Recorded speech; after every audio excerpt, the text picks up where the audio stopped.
Salut les sœurs et les frères de Cergy, de Dreux, de Saint-Germain-en-Laye et de Mantes-la-Jolie. Avec la pasteur Isabelle, avec le pasteur Julien, nous voulons crier au monde entier combien Dieu est grand. Alors on vous invite maintenant à louer le Seigneur et à proclamer dans vos maisons la grandeur de Dieu. Amen.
Seigneur, sois le bienvenu dans notre vie.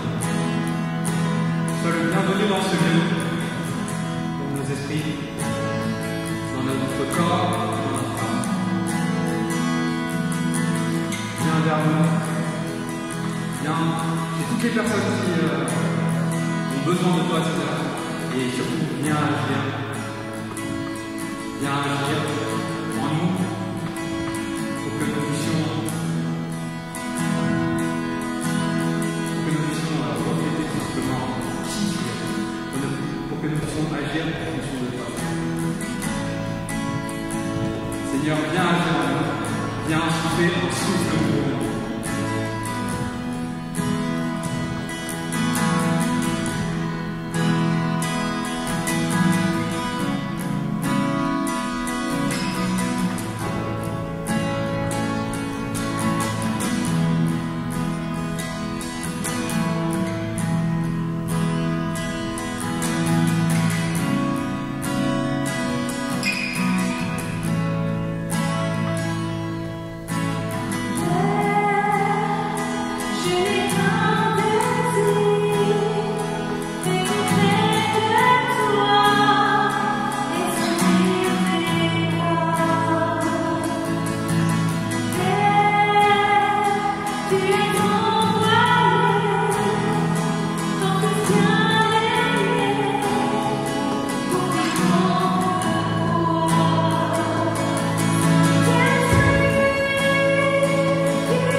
Un dimanche matin normal dans la famille confinée. Moi, le matin, quand je vais au culte, bien, je ne viens pas pour briller ou me montrer. Je viens juste pour honorer mon Seigneur. Et moi, je m'habille bien pour refléter la gloire de mon Seigneur. Zoé, la grosse feignasse! C'est pas pour son Dieu qu'elle s'est habillée comme ça, c'est juste qu'elle vient de se lever et qu'elle a la flemme de s'habiller. Et Naël, s'il s'est bien habillé, mais c'est pas pour son Seigneur, c'est pour draguer qui on sait. Un dimanche matin normal dans une famille chrétienne. Qui est ce roi de gloire? L'Éternel fort et puissant. Qui est ce roi de gloire? L'Éternel puissant dans les combats. Hello tout le monde, on se retrouve pour notre série Même pas peur. Et aujourd'hui, même pas peur de voir grand. Arnaud? Voir grand? Bah ouais, voir grand. Voir grand, ça veut dire quoi? Je sais pas. Moi, je pense à voir grand. On est dans un salon ici, voir un grand salon. Une grande maison. Un grand lustre dans le salon. Une grande télé. Lustre. Yes, une grande télé. Énorme la télé. Pas un aquarium, tu vois ce que je veux dire. Ah ouais, je vois. Avoir une super entreprise, changer le monde, je sais pas, un truc comme ça. Avec beaucoup beaucoup de salariés, beaucoup d'argent. Ah ouais. Avoir un compte en banque avec beaucoup de zéros. Yes. Bon, plus sérieusement. Ouais. Vas-y. Plus sérieusement, quand tu me dis voir grand, moi je pense au plan de salut de Dieu pour l'humanité. Yes. Tout de suite ça fait sérieux. Non mais sérieusement, tu regardes la Bible et tu vois ces milliers d'années sur lesquelles ça se déroule. Tu vois Abraham qui est dans son désert, ce petit monsieur dans sa détresse, dans sa petitesse, que Dieu appelle, lui dit « Toi avec tes soucis, aujourd'hui je vais faire de toi une grande nation à partir de laquelle toutes les autres nations vont être bénies. » Et tu te rends compte que cet homme qui s'impatiente, lui, sa femme, tellement il ne voit pas la promesse arriver, ils font des erreurs, Et bien en fait, Dieu a très très bien calculé le moindre détail dans chacune de ses descendances jusqu'à amener à Christ. Et Christ qui dit « Abraham a vu mon jour et il a été dans la joie ». Et de voir que sur toutes ces années de génération en génération, dans le détail, s'est tissé un plan de salut pour nous, pour moi, pour toi. Là, moi je dis waouh, ça c'est voir grand. Ouais, sur combien de temps entre Abraham et Christ? C'est 1700 ans, c'est ce qu'on dit. 1700 ans. Ça, c'est Dieu qui voit grand, quoi.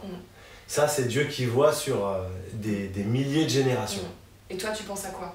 Eh ben moi, je pensais à l'Apocalypse, donc de Christ, de sa première venue jusqu'à son retour et jusqu'au royaume à venir. Je voyais cette grandeur déployée donc, dans le dernier livre de la Bible, hein, l'Apocalypse. Cette grandeur, cette beauté aussi, la beauté du Christ en gloire, la beauté du trône de Dieu, toutes ces descriptions vraiment détaillées de la cité pavée d'or et de ce trône de gloire. Et je voyais cette grandeur, la grandeur du salut, la grandeur du festin des noces de l'agneau, le côté aussi innombrable des élus dans cette gloire-là. Et pourtant, dans cette gloire-là, en fait, il y a une somme d'individus qui... Tu parlais d'Abraham, il y a une somme d'individus qui ne sont pas forcément des gens qui ont réussi leur carrière ou qui ont réussi des vies de famille incroyables ou qui ont réussi leur vie sur cette terre, puisqu'il y a des martyrs, puisqu'il y a des gens qui se sont fait marcher dessus, il y a des gens qui sont morts dans l'humiliation totale, dans les coups, et ils n'avaient pas beaucoup de zéros sur leur compte en banque ou d'employés dans leur entreprise. Ils étaient seuls, abandonnés, si ce n'est qu'ils avaient Dieu pour espérance. Et eux, la gloire que Dieu leur réservait était plus grande que toutes les gloires, que toutes les grandeurs de cette terre.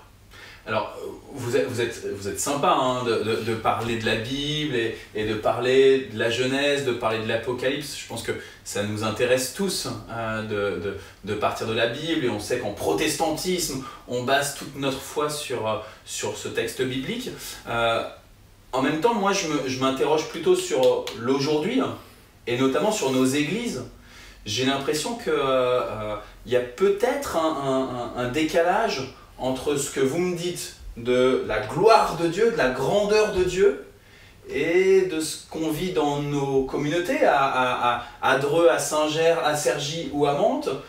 J'ai le sentiment, quand je regarde le temple de Mantes, et je veux pas vous accuser, mes frères et sœurs de Mantes, mais j'ai l'impression qu'on peut avoir deux tendances au sein de nos communautés, et je pense à Mantes, hein, entre une tendance un peu, qu'on pourrait dire un peu cheap, quoi, une église qui vit un peu en essayant de pas trop être trop dans la gloire, qui montre pas trop, qui reste avec, voilà, je sais pas, sur le temple lui-même, on essaye de faire les choses les moins coûteuses, que peut-être qu'on va équiper avec de la récup, avec ce que certains veulent bien donner, mais qui a déjà vécu, qui est peut-être pas en parfait état, bon, qui peut encore tenir quelques années, on va utiliser pour genre je change la télé chez moi,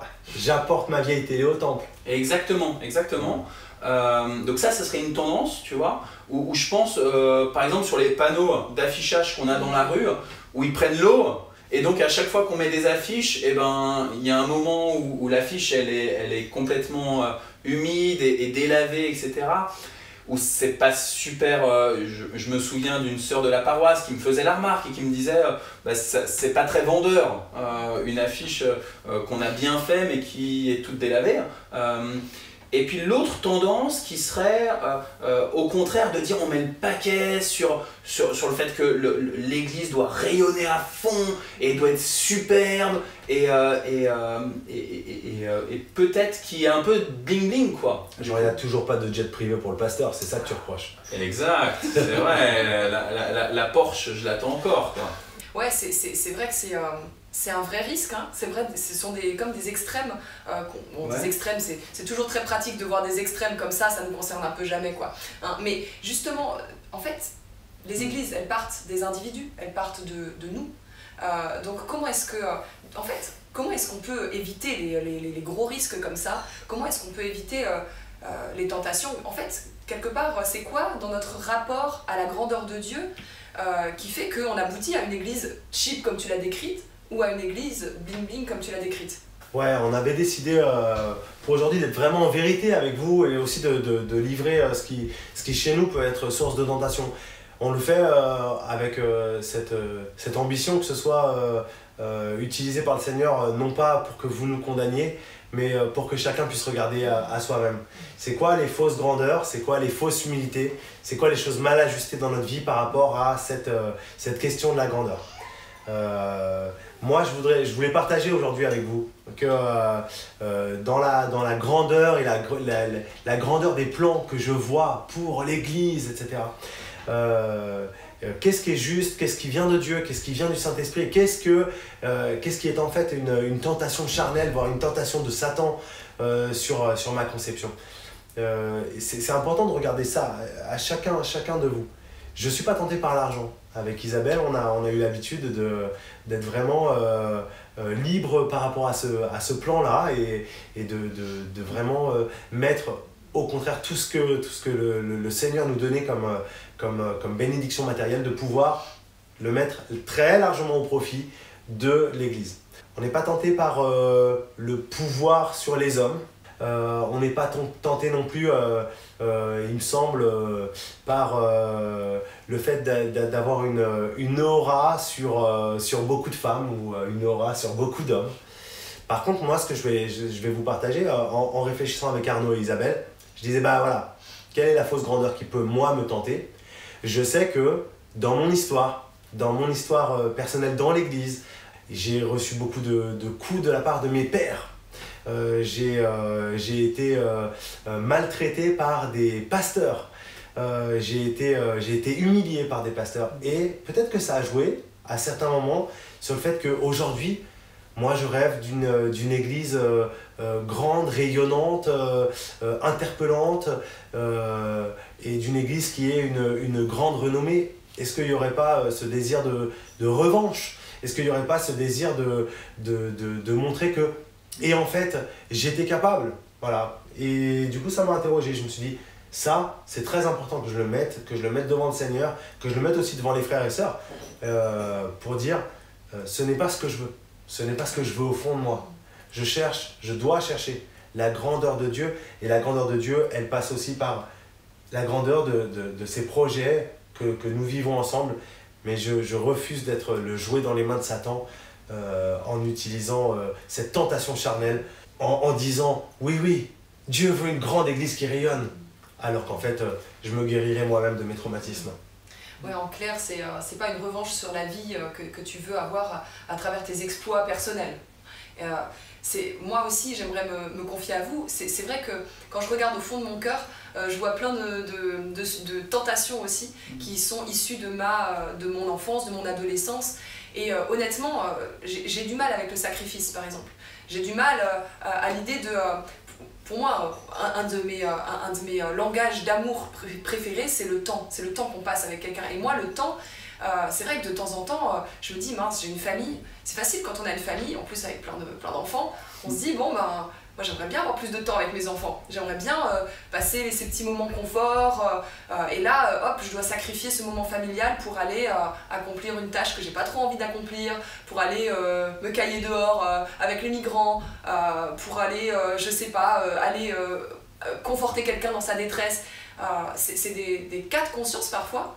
Et souvent, ça vient vous savez, d'un sentiment de sécurité. On a envie de se sentir en sécurité dans la vie. On a envie de... Enfin, certains, en tout cas, sont certainement de cette même fibre que moi et aiment se sentir réconfortés, en sécurité. La prise de risque, c'est difficile. Prendre des coups, c'est difficile. Se sacrifier pour quelqu'un, pour une église, alors qu'on ne sait pas si on aura de la reconnaissance, c'est dur. Et ça, je sais que c'est une tentation qui est réelle. Et moi, j'ai pas envie de laisser parler ça, parce que quand je le regarde en face, en fait, ça me dégoûte. Autant je sais que c'est en moi, autant quand je le regarde en face, je me dis, mais t'as pas honte, quoi. T'as pas honte. Et merci Seigneur, parce qu'à chaque fois, il m'aide à reprendre le dessus jusqu'à maintenant. Mais je sais qu'à certains moments, ça a été assez dur. Alors, ouais, ça, c'est quelque chose que moi, je veux proclamer, c'est que... le Seigneur a des grands projets. Il a des grands projets. Les grands projets, c'est pas seulement quand je suis bien ou confortable chez moi avec mes enfants. On peut aussi faire des belles choses dans sa famille, mais c'est pas seulement ça. Là, tu parles de tentations du genre, ce qu'on entend parfois, oui, l'église doit rester à taille humaine, il n'est peut-être pas nécessaire de prendre énormément de temps et de faire énormément de sacrifices pour faire grandir l'église. Exactement. C'est-à-dire qu'on vient justifier avec certains discours, en fait, l'envie de ne pas se bouger, quoi. Voilà. Bon, merci à tous les deux d'être aussi en transparence avec les sœurs et les frères et avec moi.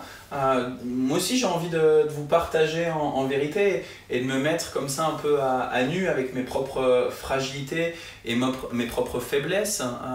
Moi depuis gamin, je suis investi dans l'église et depuis tout le temps j'ai toujours vu l'église comme le lieu d'activité principal, alors que quand j'étais adolescent, je me souviens, il y avait le scoutisme qui m'accaparait tout mon temps, mais c'était vraiment le scoutisme dans l'église. Il y a eu le groupe de jeunes, il y a eu les mouvements de jeunesse, il y a eu les séminaires aux prédications, etc. depuis ma jeunesse. Et en fait, je me rends compte qu'il y a quelque chose qui est peut-être aussi pas forcément bien ajusté dans voir la grandeur de Dieu. C'est le moment où finalement je veux voir mon implication grandir. Le fait que je m'investisse moi, pour moi-même, pour donner du sens à mon existence en me disant c'est bien, j'ai bien fait le lundi, j'ai bien pensé à l'église en m'investissant dans tel projet, le mardi j'ai bien pensé à l'église en m'investissant dans tel projet, le mercredi, le jeudi et ainsi de suite pendant toute la semaine, et finalement de vivre et de penser église au quotidien, du lever du soleil jusqu'à son coucher. Alors que il me semble que là, ce que je perçois aussi là, dans ce que vous dites, c'est de parler de la grandeur de Dieu. Et que notre désir fondamental en tant que chrétien, c'est pas de voir la grandeur de l'Église. C'est pas de voir une Église qui propose 10 000 activités pour moi, pour ma pomme, mais plutôt de voir la grandeur du Seigneur avant toute chose, dans une église qui va utiliser les charismes des uns et des autres, pas forcément que de moi d'ailleurs.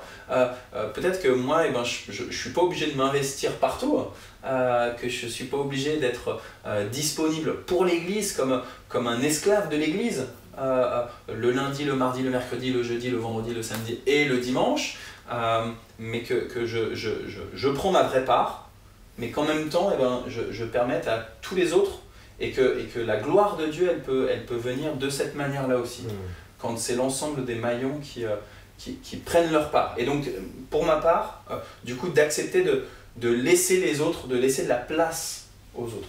Donc en fait, tu mets l'accent sur quelque chose qui pourrait être une sorte de faux engagement, en fait, de bosser pour une grandeur, mais ce serait un peu faux, quoi. Ce serait pas bien ajusté, ce serait par rapport à ce que les autres disent de toi, peut-être, et pas forcément par rapport à ce que Dieu a prévu pour son Église, avec chacun à sa place. Et une manière de me valoriser moi-même, tu vois, de me dire, voilà, je suis un super pasteur ou je suis un super serviteur, tu vois, parce que j'ai fait mes cultes tous les jours pendant le confinement, par exemple, tu vois. Bon, les amis, en fait, nous on a été assez transparents avec vous en regardant très sincèrement dans notre cœur. Et on expose ça, c'est une prise de risque en même temps, mais on sait aussi que vous nous comprenez. Et moi, je suis sûre que vous aussi, vous avez cette capacité de regarder dans votre cœur, je suis sûre que vous le faites déjà. Et c'est un peu ce qu'on vous propose aujourd'hui. Est-ce que vous êtes prêts à faire comme nous, à regarder dans votre cœur et à vous demander, ok, quel est mon rapport à la grandeur de Dieu? Quel est mon rapport à la grandeur de Dieu et quels sont mes mensonges? Quels sont mes mensonges personnels, ceux que je fais en plus en invoquant le nom de l'Éternel en vain. Ces moments où je dis que par humilité devant l'Éternel, je ne veux pas prendre des responsabilités alors que le Seigneur a besoin de moi. Je veux pas diriger, je veux pas prendre autorité sur des missions. Ces moments où en fait je peux mentir aussi en jugeant que je ne suis pas assez qualifié et en regardant à travers mes propres yeux, mes compétences, mes capacités.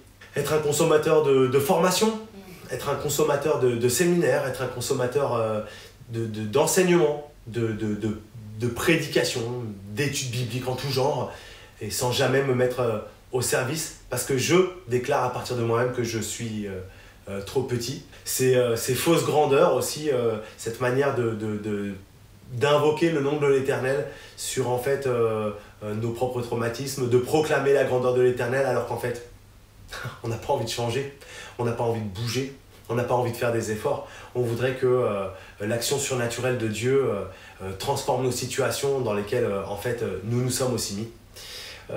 On vous invite à regarder tout ce genre de petits mensonges et de grands mensonges et de nous reposer la question de la grandeur de Dieu. Cette grandeur dont on a témoigné que c'était l'objectif de Dieu, de voir un grand peuple sauvé, un grand peuple racheté et de pouvoir vivre avec lui dans la gloire du royaume. Et nous vous invitons aussi à regarder pour l'Église quel est le juste engagement. Peut-être qu'on peut finir en priant, et une prière de repentance. Je ne veux pas te forcer, Isabelle, mais avec plaisir. Voilà, et comme ça on s'associe tous à tes mots. Je suis la plus pécheresse de vous trois. Non, évidemment. On va prier ensemble, frères et sœurs. Ouais, Père Céleste, merci pour ta vision grandiose. Merci parce que tu es grand et parce que tes œuvres sont grandes. Merci parce que à partir de nos petitesses, tu tisses quelque chose de merveilleux. Et tu nous amènes jusqu'à ce royaume pavé d'or. Et nous savons que nous avons une place dans ce royaume. Père, voilà, on regarde dans notre cœur et on voit que tout n'est pas net, que tout n'est pas selon ta vision. On a du mal à s'accorder. On a nos propres traumatismes qui viennent mettre des mensonges, des semi-vérités dans notre cœur, dans nos manières de penser, dans nos manières d'agir, dans nos manières de nous comporter. Et Seigneur, on voudrait sortir de ça. On voudrait sortir de ces mécanismes qui nous empêchent de participer à ton plan. Je te remets toutes les personnes qui regardent ce culte en ce moment. Et je te demande par ton Saint-Esprit de venir éclairer leur cœur, éclairer les zones d'ombre, éclairer les choses qui ne sont pas toujours très agréables à voir, mais qui aident pour une véritable transformation, qui aident véritablement ton Église à grandir, qui aident à manifester ta grandeur dans le monde. Oui, je te remets tous ces frères et sœurs, je te remets cette grande famille, ce peuple innombrable qui a été touché par Christ. Et je te prie que, comme Abraham, on puisse voir dans notre vie tous les pas, toutes les actions qui vont mener à ton plan, à une réalisation incroyable que toi tu as déjà dans le cœur. Au nom de Jésus-Christ, Amen. Bonjour frères et sœurs, un petit temps d'annonce. Tout d'abord pour dire que les Zooms d'après-culte sont toujours disponibles, donc après le culte, pour prier, pour être en communion, n'hésitez pas à participer aux Zooms d'après-culte. Bonne nouvelle, les cultes en présentiel reprennent. Si jamais vous ne pouvez pas vous déplacer, il y aura des lives qui seront proposés sur les pages Facebook des différentes communautés. Mais les communautés de Dreux, Cergy, Saint-Germain et Mantes-la-Jolie reprennent les cultes en présentiel et c'est une très bonne nouvelle. Il faudra affiner les choses, les modalités seront précisées dans les prochains jours. Grosse exclusivité, samedi 12 décembre, le séminaire Déployer les ministères. Ce sera sur Zoom.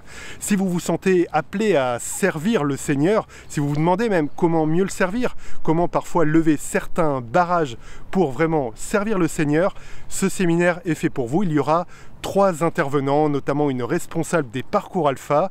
Il y aura aussi Jean-Fred Berger, que vous connaissez bien et qu'on a déjà entendu dans la vidéo culte de la semaine dernière. Et nous aurons aussi l'honneur de recevoir Georgina Dufoy, qui a un témoignage très fort, vraiment de conversion à Christ. Voilà, ces 3 intervenants vont vraiment nous aider, aussi bien au niveau spirituel qu'au niveau outils, à développer vraiment un service efficace de leadership dans les ministères. Donc retenez la date, samedi 12 décembre, les informations sont dans la description de la vidéo, n'hésitez pas à vous inscrire. Les Jésus Zoom pour les enfants de 6 à 11 ans, les mardis et samedis, ça continue. Toutes les informations sont dans la description, renseignez-vous auprès des pasteurs ou des responsables jeunesse. Voilà, c'est tout, c'est pas le tout, mais je dois filer, les cultes rouvrent et il y a pas mal de trucs à faire. Et on le fait avec le sourire, c'est pour la gloire du Seigneur. Je vous embrasse bien fort, à bientôt, soyez bénis. Ciao.